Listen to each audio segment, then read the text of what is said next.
байцгаана уу? Энд маань. За, та бүхэндээ дөрөв эсний оршихуйд орох талаар нэлээд хэлж өгсөн байгаа. Тэгэхээр дараачийн шат бол итгэлийн шат юм байна. Тэгэхээр анх бид Иесус Христийг хүлээж авахдаа итгэлээр хүлээж авдаг. Та маш хүртэн хүн бай гэж бодъё л доо. Зөвхөн та биш, таны өмнөх ах トゥ хамаацаадан аав ээжмээ үгээ чигээр бүгд хуримтлагдаад тань дээр хөдөрцөн хинэн ч өрөө төлөөгүй. Тэгээд та за яг нэг тэр бом төрөгч юм уу сая доллар өртөө болцсон бай гэж бодъё. Гэтэл нэгэн сайхан сэтгэлтэй баян хүн гарч ирээд би чиний өрийг төлөё. Чи зөвшөөрч байна уу? Гэх юм бол бүгдээрээ л үнээрээ үнэн гэж үдээгээд бүгд л баяр хөөр болно. Ингээд тэр хүн таны өрийг төлөөд цайруулж орхиё л доо. Тэг болгож шээ. Энэ бол үнэхээр сайхан зүйл. Яг үүнтэй адилхан биднэрт гим нүглийн үр төлөөс байдаг. Тэр гим нүглийн үр төлөөс бурхан дээр очиход шүүгдэх бөгөөд тэр бүх гим нүглийн үр төлөөсийг эзэн Иесус Христ мах цусаараа төлсөн.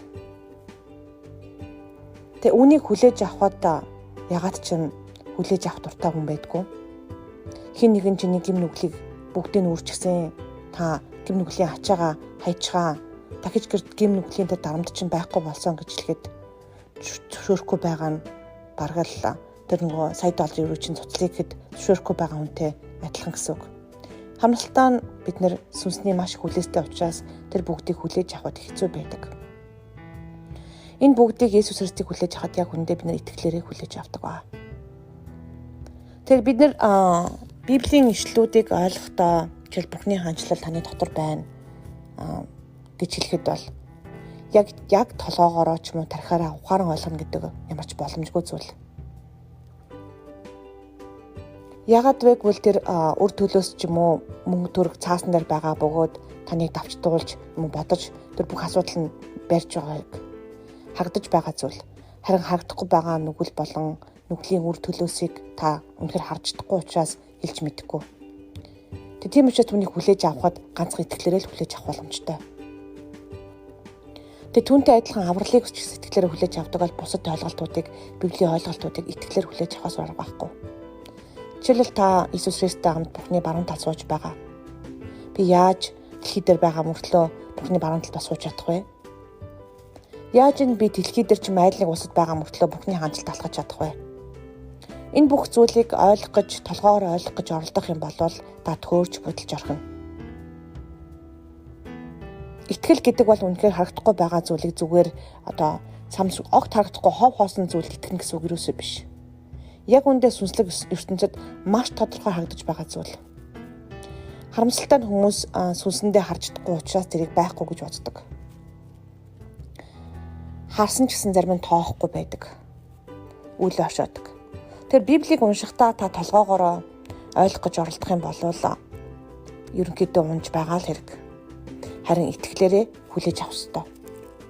Бурхан таныг хизээж орхихгүй, хизээж хаяхгүй гэд Библиэлд бичигдсэн л бол бурхан үнэнч бөгөөд шудраг тэгээд үгэндээ үлсэн амандаа 100% хүрдэг гэдгийг ерөөсөө мартаж болохгүй. Тэгэхээр та түүнийг 5 мэдрхүйгээр мэдхгүй, амтлахгүй, үнэрлэхгүй үнэхээр хүртэхгүй байлаа гэхэд бурхан таны хажууд байгаа л гэсэн үг.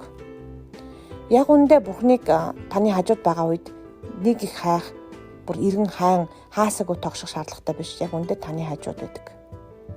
Бурхны хаанчлал таны дотор байна гэдэг бол Иесус Христ таны дотор байна л гэсэн үг.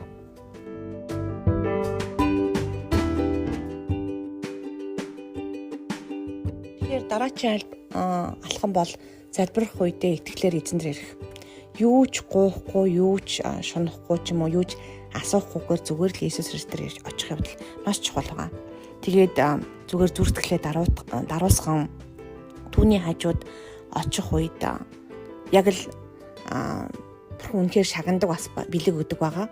Тэгээд таны түүний өгсөн бэлгийг итгэлээрээ бас хүлээж аваарай.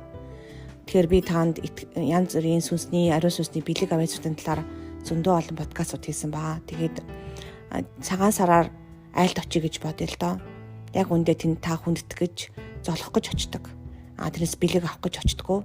Гэтэ хэдий хүүхд бэлэг авах гэж очсон ч гэсэн Айлын эзэн мэддэг болохоор хүүхдүүдийг сайхан дайлаад бас гоё бэлгүүдийг өгдөг байгаа. Яг түүнтэй адилхан бидний аав, бурхан үнэхээр бас биднэрт сайхан бэлгүүдийг бас өгдөг байгаа. Та чин сэтгэлээсээ түүнийг эрен хайн тэгээд очих үед үнэхээр та гайхамшиг харах болно. Тэгээ энэ үед та бэлгүүдээ бас хүлээж аваараа, итгэлээр хүлээж аваараа.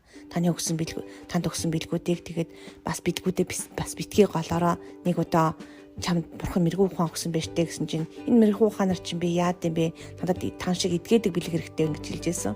Яг тийм биш. Тэгээд тухайн хүн маань маш их тийм үр зээлтэй эмэгтэй байсан. Тэгээд үгээ чи өрзөөлөөсөө гарах мэрэгүү ухааныг өгсөн байна бурхан гэсэн чинь тийм үү. Гэтэ нэг чи яаж хэрэгэлдэг юм бэ гэдэл анх дөнгөж итгэж болоод удаагүй хөвгт байсан. Тэгээд маш их олон асуултууд асуугаад бэлгээ голж ирсэн. Тэг би чамд ямар гоё бэлэг өгсөн гэж бодож байна. Чи харин талархаж хүлээж аваараа гэж би хэлжсэн. Тэгэхээр дараа чи алхам бол эзэн дээр үнэхээр юуж гоохгүй очих явдал чухал. Тэр үед эзэн танд бэлэг өгдөг. Тэгтээ гуйсан байсан ч бас хөгжил орхино л доо. Гэтээ гоохгүй очвол илүү ихийг авдаг шүү.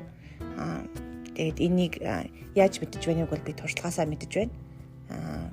Яг бол би эзэн дээр очих үед яг үнэндээ би ямар ч бэлэг хажиж байгаагүй, би үннийг хаж утсан. Тэгээд үннийг хаагаж олох үед үнэхээр үнэн намайг чөлөөлдөг. Ямар их хүлээ шарахтаа байгаагаа ч би мэдэхгүй очсон тэр үед. Нэг л гэхдээ би үнэхээр эзэнд бууж өгсөн шүү. Гэтэ одоо ч гэсэн би бууж өгсөөр л байгаа. Тэгээд эзэн дээр дараахан дүрсгэлээр очих үед би дандаа бэлэг авдаг. Тэгээд тэрийгээ гэхдээ бэлэг гортож очтдгоо. Яг бол эзний орших өөрөө гайхамшигтай учраас танд баярлалаа. Тэгээд итгэлээр эзэн дээр очороо. Баяр таа.